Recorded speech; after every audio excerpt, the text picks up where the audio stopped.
লিবিয়াতে সবচেয়ে বড় মাফিয়া হলো আমাদের বাঙালি। আর বাঙালির কপালটা পুড়ছে। যারা অনেক আগে লিবিয়াতে আসছে তারা নিজেরা মাফিয়া হয়েছে।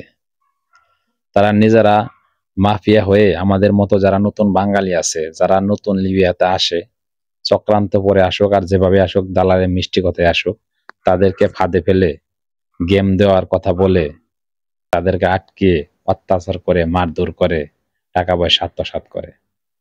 এজন্যই বলি, লিবিয়াতে আপনার আমার সবচেয়ে বড় শত্রু হলো বাঙালি। বাঙালি আজকে আমাদেরকে ধ্বংস করতেছে। এক বাঙালি আরেক বাঙালি জাত শত্রু।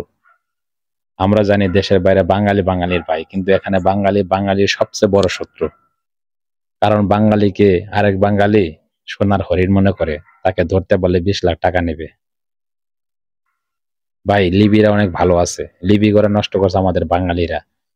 আমাদের বাংলাদেশে কিছু আছে না, দালাল আছে না, এদেশেও আছে ভাই, লিবি দালালও আছে। এই বাঙালিরা এই দালাল গুলাকে হাত করছে, পুলিশ হাত করছে, করে আমাদের বাঙালির সবচেয়ে বড় শত্রু হয়ে দাঁড়িয়েছে।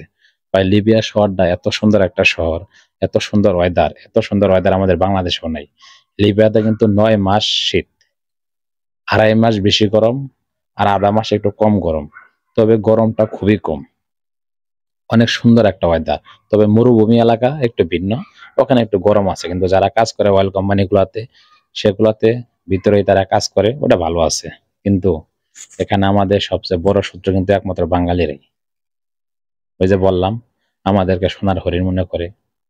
ভাই, বর্তমানে যারা গেম দেয় তাদের তো সোনার হরিণ আছেই, আর সবচেয়ে বেশি যারা ধরে, যারা চাকরি দেওয়ার কথা বলে যায়, যেমন আমার আজকে একটা চাকরি দরকার, এক বাঙালি ভাইয়ের কাছে গেছি, ভাই আমার একটা চাকরি দরকার, একটা চাকরি দেন আমাকে।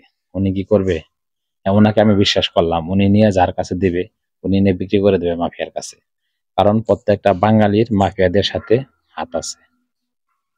আমি দেখছি, অনেকে দেখছি, আমার আশপাশে ক্যাম্প যেগুলো আছে, রুম গুলো আছে, বাসা বাড়ি আছে, 30 জন, 20 জন, 30 জন, 25 জন করে বাঙালি কাজ করে। কেউ টাইলসের কাজ করে, কেউ রাজমিস্ত্রির কাজ করে। এদের মধ্যে একজন দালাল আছে। হঠাৎ করে দেখবেন 6 মাস থাকার পরে পুলিশে রেড দিছে। কারণ পুলিশ কিন্তু আপনার আমার সম্বন্ধে এখানে কিছু জানে না, আমাদের রুমেরই কেউ ফাঁস করে দিছে। এর জন্যই বলি, বিদেশে বিশেষ করে লিবিয়াতে বাঙালির চরম শত্রু। এই লিবিয়াতে থাকতে হলে, বাঁচতে হলে বাঙালি থেকে সবসময় 100 গজ দূরে থাকবেন। অতিরিক্ত খাতির জমিয়ে বন্ধু বানিয়ে বাইরে কোথাও বের হবেন না। আপনার বন্ধুই আপনার বড় শত্রু। আমরা গ্রামে থাকতে ছোটবেলায় শুনতাম, মা বাবা বলতো, বন্ধুর সাথে রাত করে বাইরে কোথাও যাস না। আজ পর্যন্ত মানুষ যত বিপদে পড়ছে বন্ধুর মাধ্যমেই পড়ছে, শত্রুর মাধ্যমে মানুষ কমই বিপদে পড়ছে।